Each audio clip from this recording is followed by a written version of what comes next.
right, welcome back. I'm your host, Michael Stamatinos with the Advancing Healthcare Innovation Show. And if you're new to us, we're just grateful to have you here, excited to have you here, where we're bringing exciting conversations with leaders who are painstakingly shaping the future of healthcare. We have folks that are just really crazy passionate about healthcare innovation and adoption. And if it's your first time tuning in, let me just kind of tell you a little bit about more about what we've been doing and what we are planning to do in the future, where we're bringing stories of innovation within health through life, and we're just highlighting people that are on the front line, making stuff happen, innovating within our space, and we're just giving them a platform to be able to share their stories with the world. And if you haven't checked out any of our historical episodes, make sure you hit the subscribe button now so that you get any of the new amazing content that we have scheduled coming right into your inbox. So we're over the moon to introduce our featured guest today on the AHI show. Welcome, Tom Bowen Wright. He's an influential player in the realm of healthcare digital transformation. Tom's currently the president of Ascend Medical, and Ascend is the pioneering provider of holistic primary care with a mission to elevate body, mind, and soul. And what sets Tom apart is his innate capacity for strategic leadership. And on numerous occasions, he's devised innovative corporate strategies that have propelled organizations towards exponential growth. And Tom's transformational leadership, it really shines through, and he's steered large-scale digitally enabled transformations, which inevitably have significantly improved not only just operating margins, but also showcasing his prowess in sort of the change management aspect around digital adoption. And as we kind of dive into today's episode, I'm personally, selfishly, I'm eager to delve into Tom's, his vast experience, his strategic insights, and foresight for the future of healthcare. So, Tom, it's an absolute honor to have you on with us and kind of discuss your visionary work and your transformative sort of power of digital healthcare. So, welcome to the show. Hey, Michael, always fun to connect. So, Tom, you've had a really interesting sort of journey, and so as at the timing of this conversation, you're sort of newer into your role. But for those that aren't familiar with you and sort of your work, can you maybe kind of peel back the curtain and kind of share some of your historical, I'll call them your tours of duty that you've done that have now placed you into the current role that you're in right now? Yeah, very much so. I might start around sort of 10 years ago, where as a consultant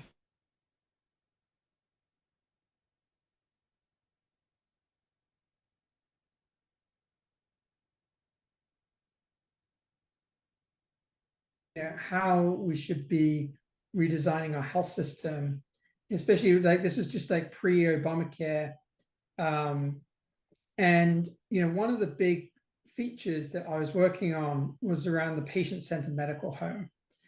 And this is really exciting. I mean, between 2007, 2009, I mean, pretty much all of the industry big thinkers and pioneers were coming together and aligned on this concept. This is like the bedrock that we're going to build our health system around, right? Yeah.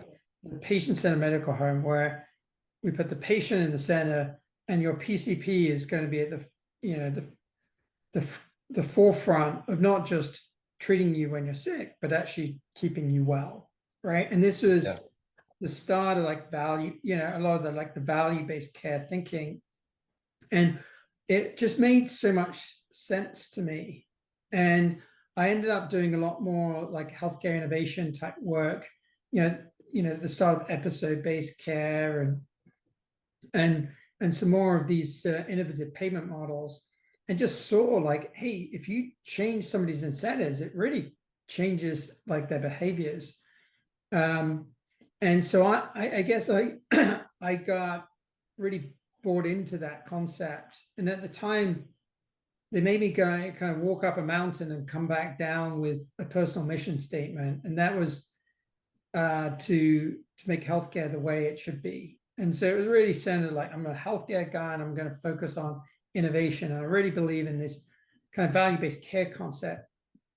And after Obamacare was launched, I was really helping McKinsey with that think tank. We ended up evolving that into kind of a consumer insights division.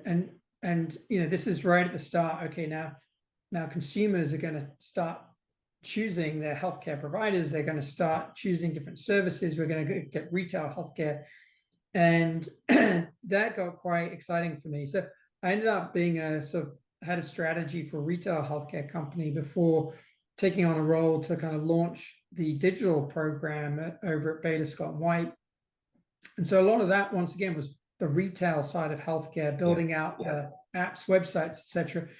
But fundamentally, I wanted to be changing healthcare.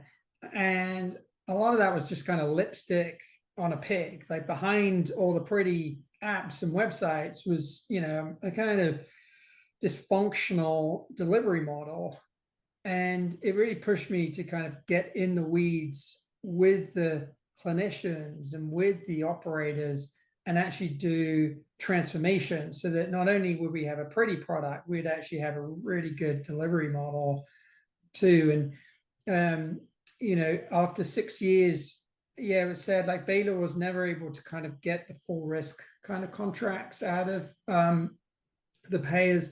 So I ended up over at Optum, where we actually were able to do capitated risk, and that allows you just to innovate in lots of different ways. But whilst I was there, I just, once again, looking at that PCMH concept, I mean, it's under enormous duress and under a lot of attack. And it, quite frankly, if we look at where's primary care today, you don't really see much of that vision has just not been realized. And I felt like so much of that was an opportunity where you just really needed a lot of scale economies. You needed a lot of really efficient operations, and that virtual care allowed you to do a lot of that infrastructure. And so, Ascend has been, really built on that principle of building out a lot of the value-based infrastructure sitting around a primary care practice, so that a primary care clinic can truly realize the vision of a patient-centered medical home with all the the digital infrastructure as well as the service model to go execute it. You put a lot there, so I kind of want to unpack some things, because your journey is it's helped you kind of get to this particular stage where you're at. We were talking about this off camera, but primary care is it's really hard. And everything that you've kind of done up until this point in your career, as you're kind of heading into this new role and this new challenge, how do you make maximum impact in sort of a shorter amount of time? How do you assess what actually can be done? How do you prioritize? Can you maybe talk through some of your thinking as you're analyzing and figuring out what actually can be done given the constraints that you're up against? Great. I mean, that's such a great question. I think in terms of maximizing impact, start with the patients and saying, well, where are they struggling for access and the right type of care today? And kind of a few areas. So one is like behavioral health, and as I'm kind of looking at the landscape and just seeing that almost wherever you go in America, there are almost no options for in-network therapy. And so it's basically, okay, well, if you need therapy, you better be part of the wealthy few, right? That's a real problem, right? And I mean, it's exciting to see like CMS looking at this and saying, oh, we've got to do something about it. And they are, materially like improving some of those rates. But then you're also seeing, a lot of these kind of retail type product, weight loss has become a huge thing. And so you got a lot of patients who are very intrigued and interested in like weight loss programs, and they're going to their providers. Sometimes, if they're diabetics and they're obese, they get covered for these new drugs. But also these new drugs are kind of dangerous. Like when you come off them, what you're seeing is people's hunger levels just shoot up, like above where they were before. And so that weight just like boomerangs back up. And so it's really important to marry these types of services, like, with the behavioral change and nutritional therapy and motivational change, or otherwise, we've just created, a new problem trying to fix the old one. And so really starting to see as the consumers evolving, there's these pockets of gaps in capabilities that are both on the technology side as well as on the provider side, and trying to bring those together. So that's why I'm seeing like there's a lot of opportunity, because to your point here, especially if you think the independent primary care doc has been given a really rough time over the last 10 years. There was all these promises and very few of them have delivered. Let's be honest, like this whole idea of like, okay, there's this journey to value, it's failing, right? Let's just call it how it's failing. We've created a market where there's all this complexity. Suddenly we've just created a whole market for like middlemen, analytics companies, relatively low value added service companies. And so all the margins going there. Meanwhile, these independent docs just sitting there, and many of them haven't seen rate rises in 10 years. I had a guy run a pediatrics office, and he says, hey, I was like looking at what we got paid for, a 99213 in 2012, and it's pretty much the same as what we're getting paid today. And that's a massive, massive problem. And so it's funny, as we're seeing all this healthcare inflation, but there's parts that are, a lot of that inflation is being driven by utilization, and where you're seeing the price increases, it's typically through the health systems who have the negotiating power. But hey, almost 50% of our primary care is independent, and these guys are just getting hammered. So yeah, I really feel like creating the infrastructure and capabilities to empower the little guy to succeed. We need the little guy.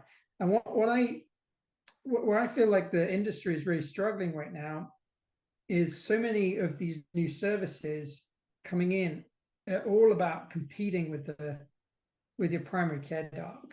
And so if it's like for HIMSS, it's like trying to take away a little bit of your ED business, right? You've got private equity trying to take away your Medicare patients. You got direct primary care trying to take away your commercial patients. You got now Walgreens and CVS and Walmart are like building all these capabilities. Even Costco's getting into the game. None of these things really are primary care. They're just like a little bit of primary care. And what gets missed is like that physician-patient relationship that really is centered around how do I know you, I understand you, and I can keep you well, right? And I really fear for that relationship capital, because I really believe that it has enormous value to the health of our population. What you said really resonates with me, because when we talk about healthcare and delivery of care, this isn't a transaction.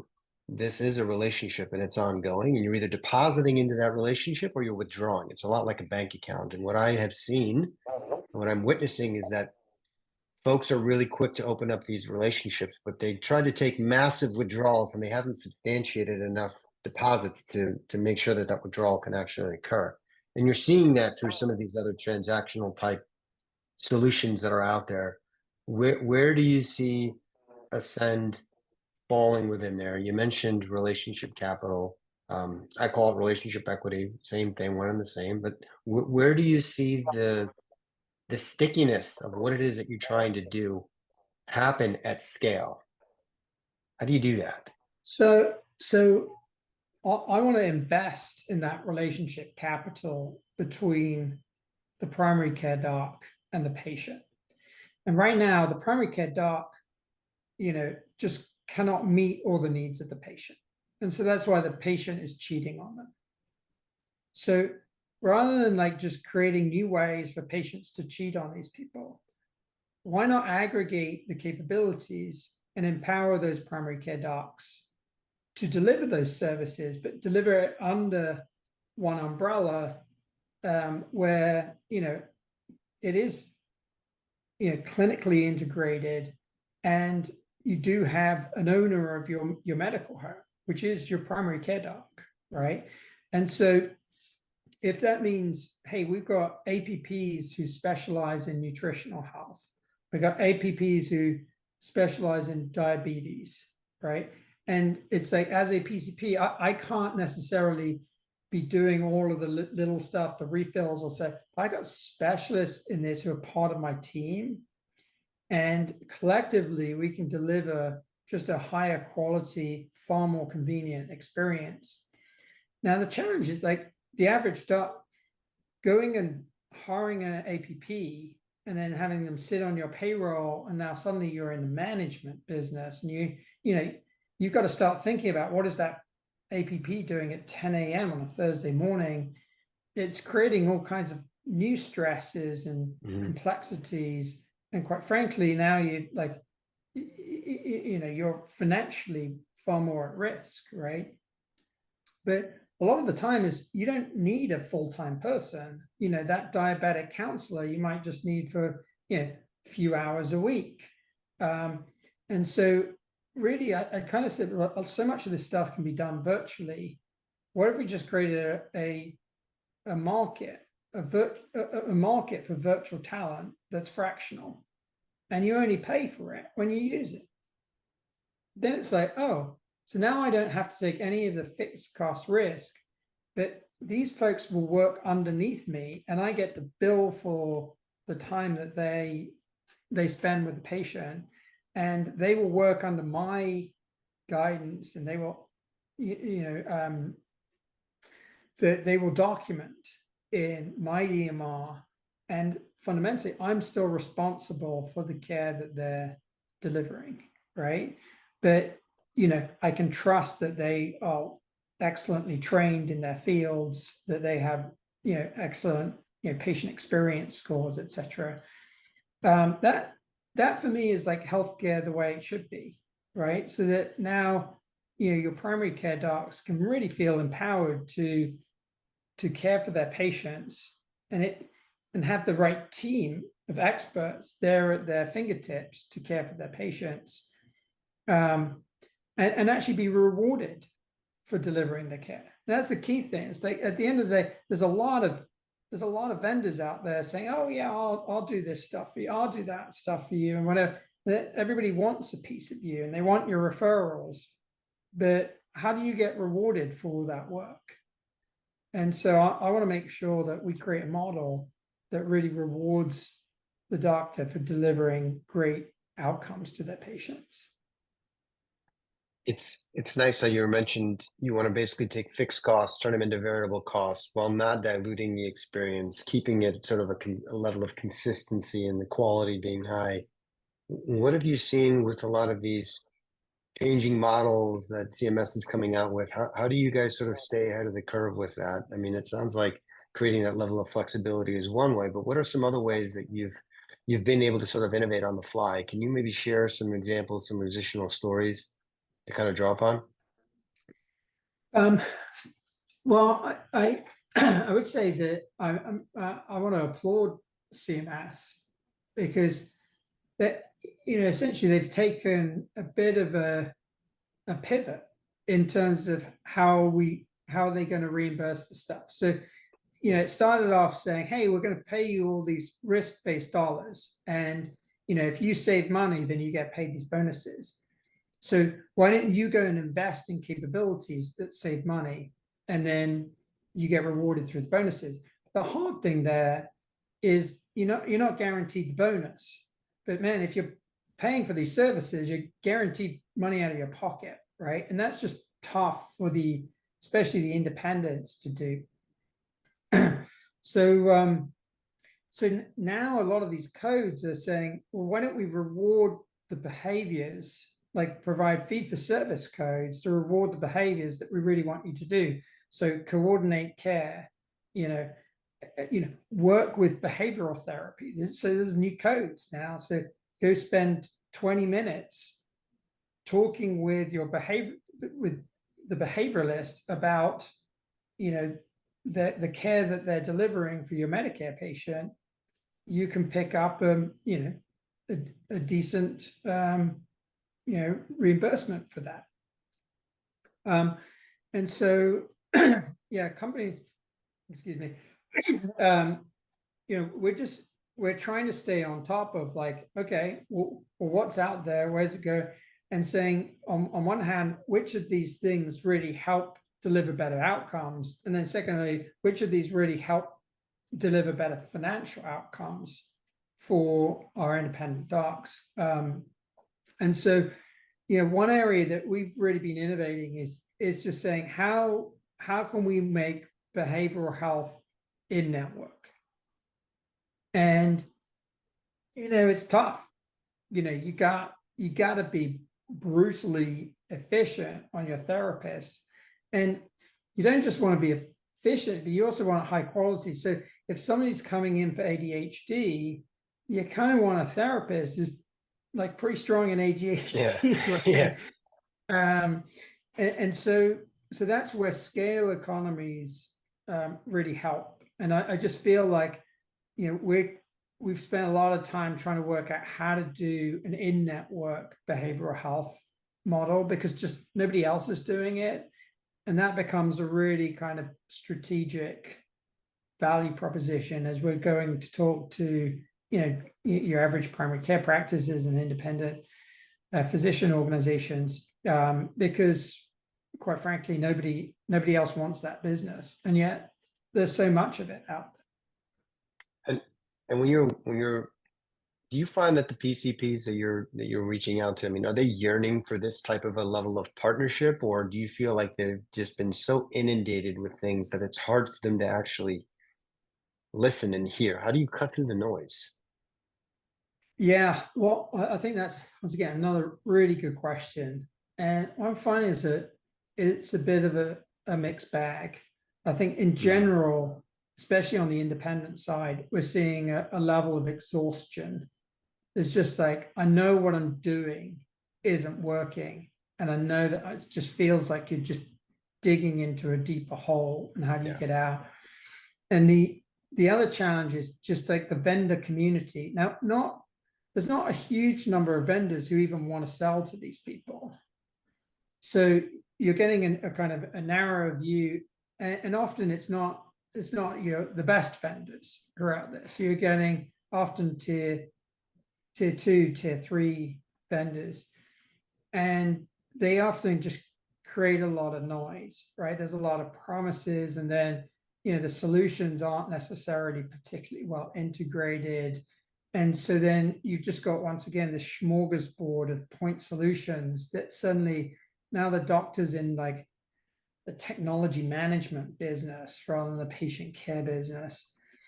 So there's a lot of, I want to say, vendor fatigue, skepticism, nervousness, right? And so I think what I'm finding resonates, rather than coming in and just talking about point solutions. I think just relating to people and the problems they have, and sharing a vision of what, hey, I don't have everything. I'm not going to BS you and claim I've got all the pieces, but I have a vision that I think you'll find compelling. And, in this vision, there's no pajama time. You get stable, better salary, and your patients get much better outcomes, right? And I think it's very hard for people to disagree with any of those 3 things. And it's like, now, if you could give me those 3 things, man, I'll come and give you the biggest hug ever, right? And so all the pieces to be able to deliver those 3 things exist, but that kind of spread out place. Now we're building some of those pieces, but really partnering for the other pieces and saying, how do we create something that is fully digitally integrated? And so rather than like you doing all the point solutions, here's a platform where it's already like, it's all kind of already baked, and so you can just switch it on. And now suddenly, ideally, like, your in-basket has AI that, is working 80% of those messages, and you've got automated documentation inbuilt so that you're not, having to do all this pajama time. That that you've got clinical decision support identifying, like, oh, well, this patient, here's a whole bunch of services and potential gaps that you have, that one click ordering, and it just triggers a kind of concierge type referral service that helps that patient kind of get in with, whether it's behavioralists, dietitians, etc. But you're just trying to remove complexity and work from the physician.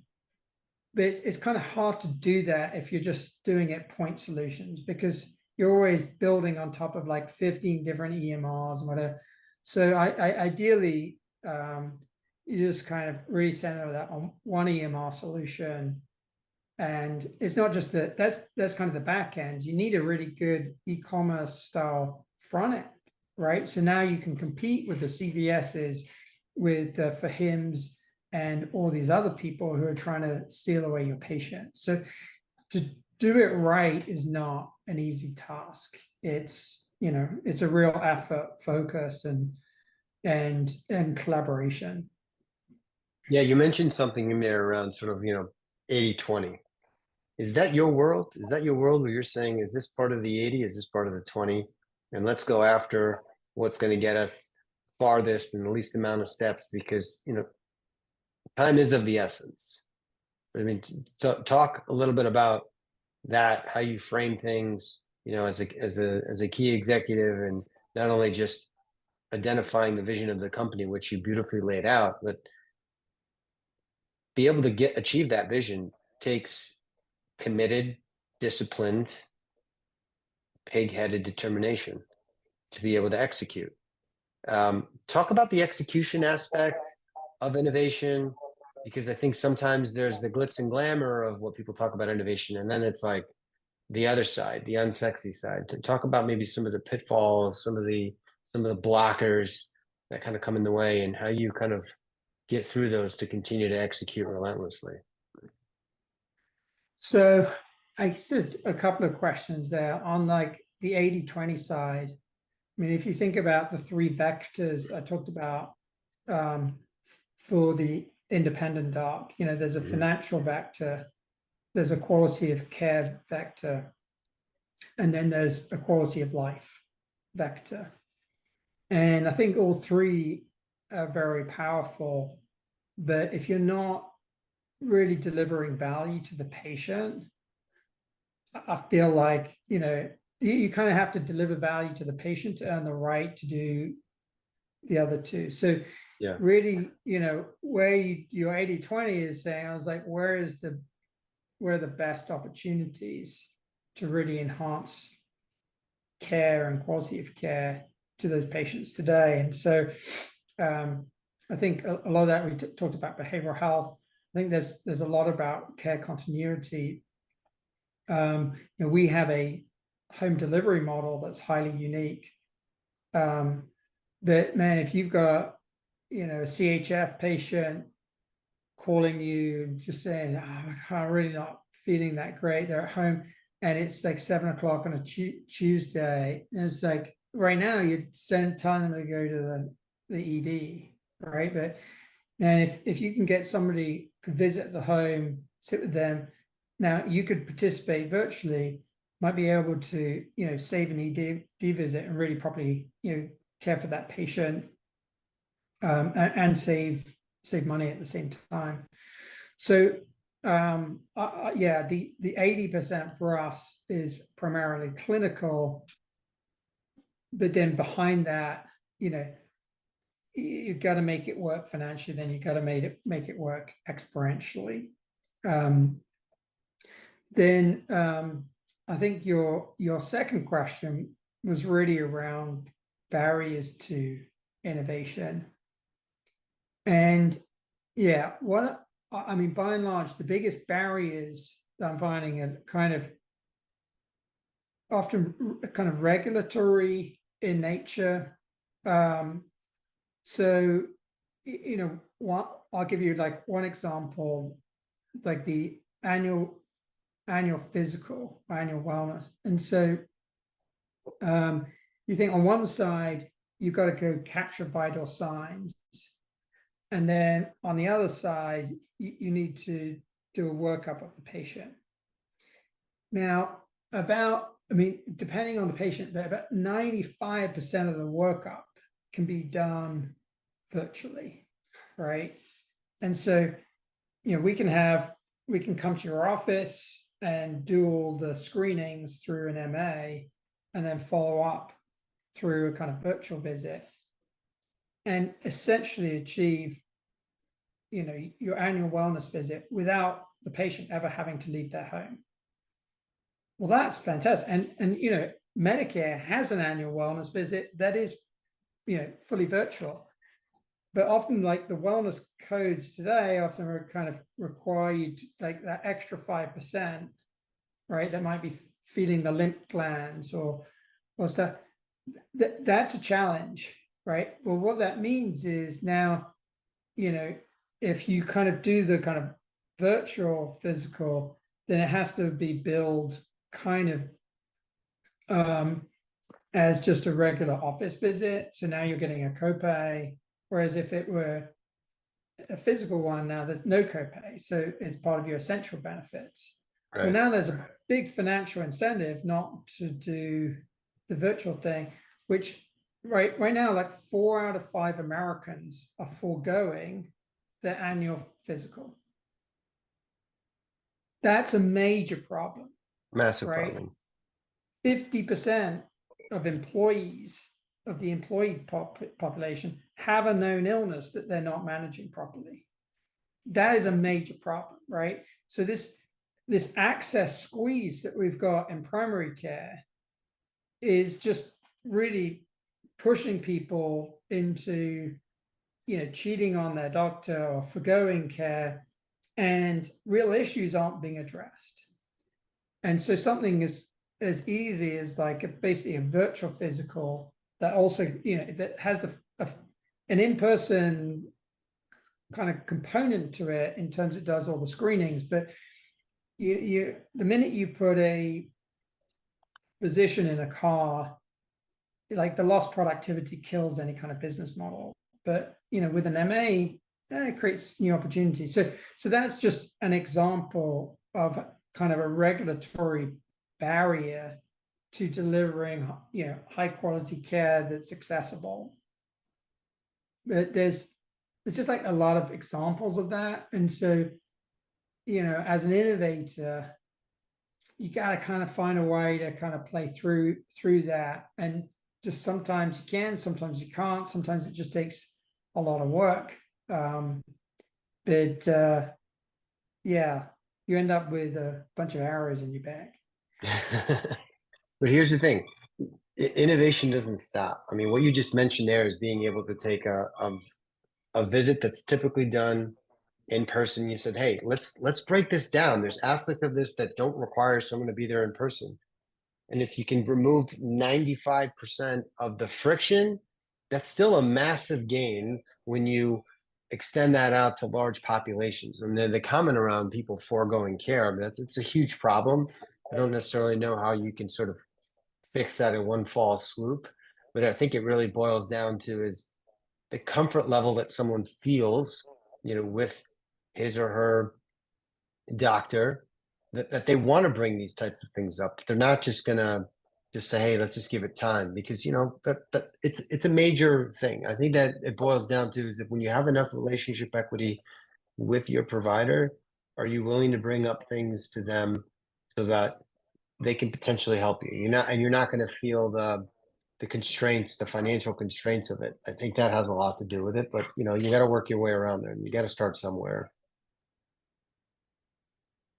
Agreed. So what happens, you're in your role, let's just say a year from now, and we're looking back. What needs to happen from an innovator's lens in order for you to feel satisfied with the progress of what you're doing? Well, so I'm super excited about some of the bleeding edge innovation going on around EMR interoperability and workflow automation. And so if you think about this more where, so much of the challenge is you've got these independents on all these different EMRs, and getting anything to kind of work within those environments is just like a real nightmare.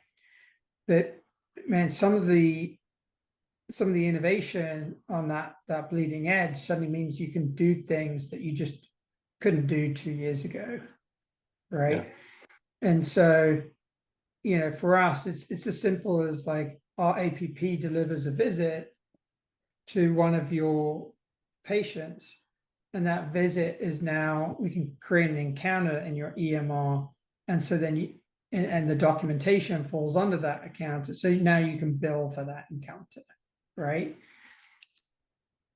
Sounds stupidly simple, right? But to do that, a year ago, you needed a human, and now you're just creating a whole market for like for human labor that just like the margins are too skinny for you to create, additional like human work like that.